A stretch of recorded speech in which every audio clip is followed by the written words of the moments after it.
didn't think he'd have the nerve to show up here, Jungkook muttered, his jaw clenched. Is there a problem? Ryan asked, suddenly very aware of the weight of the pistol in her clutch. Before Jungkook could answer, Park Hyun-woo spotted them and changed the direction, heading straight for their corner of the room. Jeon, Park greeted with smile widening. What a pleasant surprise. His gaze shifted to Ryan, traveling slowly from her face to down on the ring on her finger. And with the company, no less, aren't you going to introduce us? Jungkook's arm moved from Ryan's waist to her shoulder, drawing her protectively against his side. Park, this is my fiancé. Ryan, this is Park Hyun-woo, an acquaintance. Acquaintance, Park repeated with a laugh. Is that what we are calling it now? I thought we were closer than that, especially after our recent information exchange. Ryan felt Jungkook's body coil like a spiral and sprang ready to release. She placed a hand on his chest, partly to steady herself, partly to restrain him if necessary. It's nice to meet you, Mr. Park, she said, her voice steady despite the tension crackling in the air. Park's eyes lit with interest. The pleasure is all mine, I must say, Jungkook. You have surprised me. I don't think you were the type of settle down. He leaned closer, lowering his voice. Does she know about your extracurricular activities? The blood on your hands? I know everything I need to know, Ryan interjected before Jungkook could respond, including the fact that some men mistook cruelty for strength. Park's smile faltered for a fraction of a second before returning, sharper than before. Spirited, I like that. He turned his attention back to Jungkook. She reminds me of someone, a sister, perhaps. The mention of a sister caught Ryan off guard. She felt Jungkook go completely still beside her, his breathing almost imperceptible. I suggest you walk away now, Jungkook said, his voice so quiet it was barely audible.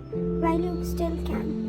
Park held his gaze for a long moment, then inclined his head slightly. Of course. This is a celebration after all. We wouldn't want to spoil it. We took a step back. Enjoy your evening, both of you. As he walked away, Ryan released a breath she hadn't realized she was holding. What was that about? Who is his sister? Jungkook's expression was unreadable, his eyes tracking Park's movements across the room. Not here, he said. We'll discuss this later. The rest of the evening passed in a blur of introductions, polite conversations, and careful observations. Ryan played her part, flawlessly charming the other guest while absorbing as much information as she could. She learned about alliances and rivalries, about territories and disputes, about the invisible web of power that connected everyone in the room. And through it all, Jungkook remained by her side, his touch constant and a hand on her back. Fingers intertwined with hers, occasionally brushing a strand of her hair from her face. To anyone watching, they were a picture of a couple deeply in love. It was close midnight when they finally made their exit, bidding farewell to their host and slipping away while party was still in a full swing. In that car, Ryan waited until they were well away from the hotel before speaking. You were right. That was intense. Jungkook's eyes remained fixed on the road ahead. You handled yourself well, better than I expected. Thanks, I think, Ryan replied, kicking off her heels with a sigh of relief. So, are you going to tell me about Park's sister? I saw your reaction at that time. Jungkook's hands tightened on the steering wheel. It's complicated. I'm not going anywhere, Ryan pointed out. And if I'm going to be convincing you as your fiancé, I should probably know about your past. He was silent for a long that Ryan thought he might ignore her questions entirely. But finally he spoke, his voice distant, as if recalling a memory he had rather forgot.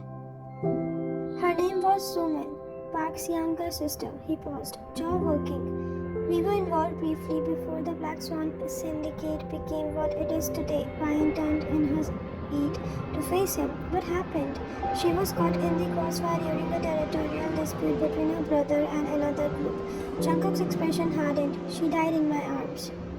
The raw pain in his voice was unexpected, a glimpse of vulnerability beneath the armor he wore so well. I'm sorry, Ryan said softly. Jungkook's laugh was harsh, humorless. Park blamed me, said I should have been protected her better. Maybe he was right. Is that why there is a bad blood between you? That and the fact that I took over 3 of his major operations in the aftermath. Jungkook's expression turned cold again. Grief makes you ruthless. Ryan absorbed this information, seeing Jungkook in a new light, not just a criminal mastermind, but a man shaped by loss and regret. And now my brother sold information to him. She murmured, "Your brother had no idea about the history." Jungkook said Park approached him precisely because he knew it would get me too. It's personal. The realization hit Ryan like a physical blow. So, I'm not just here to pay by my brother's debt, I'm upon in your revenge against Park.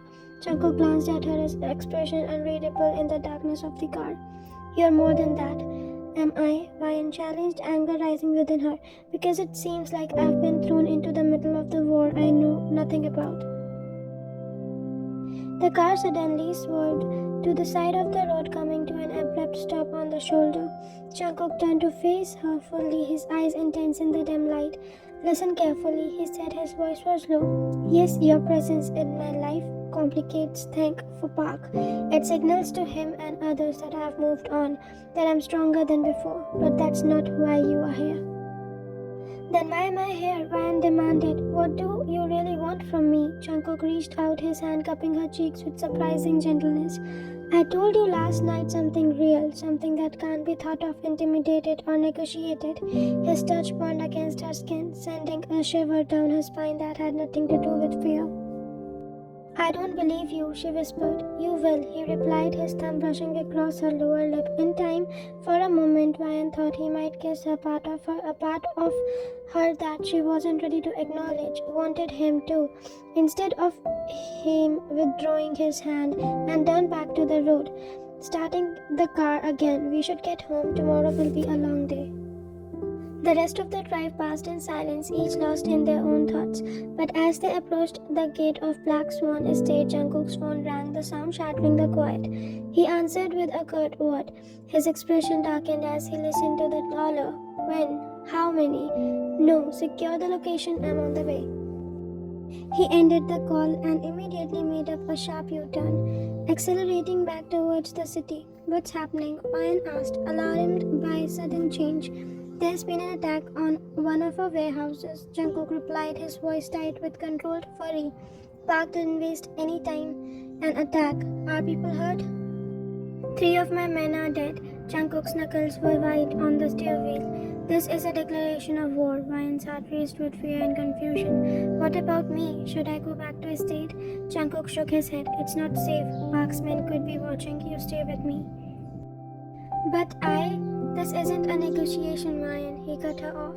Your brother's action helped set this in motion. Now you get to see the consequences firsthand. The coldness in his voice chilled her to the bone. This was the Jungkook the word feared, ruthless, promising, dangerous. As they sped through the night towards the unknown destination, Ryan couldn't help but wonder if she made a terrible mistake. She had willingly entered the lion's den to save her brother, but now she was being dragged into the heart of a gang war. And yet, despite the danger and uncertainty, a small part of her was exhilarated. For the first time in her carefully controlled life, she was experiencing something real, something raw, something that made her blood sing with a strange, forbidden thrill. Jungkook glanced at her as if sensing her thoughts. Scared, Ryan met his gaze steadily. Yes, she admitted, but not running. A ghost of a smile touched his lips. Good, because there is no going back now. As the city lights blurred around them, Ryan knew he was right. For better or worse, her fate was now inextricably linked with Jungkook's, and the night was far from over. The warehouse district loomed dark and forbidding as Jungkook's car screeched to a halt among several other black vehicles. Men with guns moved purposefully through the shadows, and the distant wail of sirens suggested the authorities weren't far behind. Stay close to me, Jungkook ordered as they exited the car. Don't speak unless spoken to. Ryan nodded, gathering the skirt of her evening gown to avoid tripping as she followed him towards a large building surrounded by armed men. She was accurately aware of how out of place she looked in her elegant dress and jewelry, a splash of midnight blue among the harsh black of Gray's and Jungkook's world. Taeyang emerged from the building, his usually immaculate appearance disheveled, a smear of what looked disturbingly like blood on his white shirt. "It's worse than we thought," he reported without preamble. "Five dead now. Jin is trying to save the sixth, but it doesn't look good." They had inside information, knew exactly when the shipment would arrive and where the guards would be stationed. Jungkook's expression hardened. "Park. All signs point to him, but there's something else." Taeyang glanced at Ryan, hesitating. "She stays," Jungkook said firmly. "What else?" Taeyang handed him a small object, a playing card. Ryan peered over Jungkook's shoulder and saw it was Ace of Spades, but with a strange symbol drawn on it, when appeared to be a red ink. "Or blood." The red phoenix, Jungkook murmured, his voice tight with controlled fury. "They are supposed to be in Busan. Apparently, they have expanded their territory." The young replied grimly, "Or formed an alliance with Park. Either way, this changes things." Jungkook pocketed the card. "Where's Yoongi?" Inside, securing what's left of the shipment. Jungkook nodded. "And Namjoon?" "Already working on tracking them. He's at headquarters with Hoseok and Jimin." "Good. I want every camera feed within a 5-mile radius. Every informant on the streets talking." Jungkook's voice was cold, methodological. This was a man used to giving orders in crisis situations. "No one sleeps until we find who did this." Ryan followed silently as they entered the warehouse, immediately overwhelmed by the smell of gunpowder and something metallic that could only be blood. The vast space was in chaos, crates broken open, bullet holes prepping the walls, and worst of all, bodies covered with traps and ground.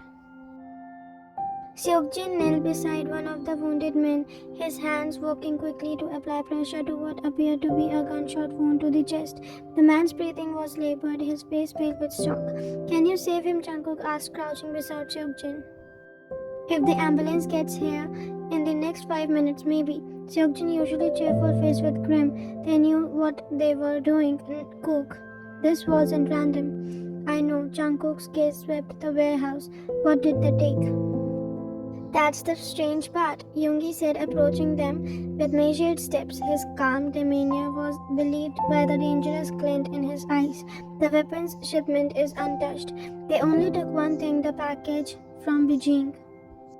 Jungkook swore under his breath, running a hand through his hair in a rare display of agitation. "You're sure?" Yoongi nodded once. "Positive." "What package?" Ryan asked. Before she could stop herself, all eyes turned to her, and she immediately regretted speaking, but Jungkook didn't seem angry at her interruption. "Information," he replied after a moment. "Names, dates, account numbers, things that could destroy not just us but half of the criminal organization in Asia if they fell into the wrong hands. Or the right ones." Ryan murmured, thinking a law of enforcement. A ghost of a smile touched Jungkook's lips. "Perspective of everything, isn't it?" He turned back to Yoongi. "Secure the rest of the shipment and clear everyone out before the police arrives. Taeyang, you are with me." Sirens grew louder, unmistakably close now. "What about him?" Ryan asked, gesturing to the wounded man Seokjin was still attending to. "Anonymous tips to the emergency service," Jungkook replied. "They'll find him here alone, Jin. Make sure he doesn't remember who shot him if he wakes up." Seokjin nodded grimly. "Already handled. You should go now." Jungkook took Ryan's arm, guiding her quickly back towards the exit. "Change of plans," he said as they reached the car. "We are not going back to the estate tonight." "Where are we going then?" Ryan asked as she slid into the passenger seat. "Somewhere safe," was all he would say. Taeyong joined them, taking the back seat without a word. As they drove away, Ryan saw police cars approaching from the opposite directions, their light flashing in the darkness. They drove for nearly an hour, taking a convoluted route through the city which Ryan suspected was designed to detect and lose any potential trails.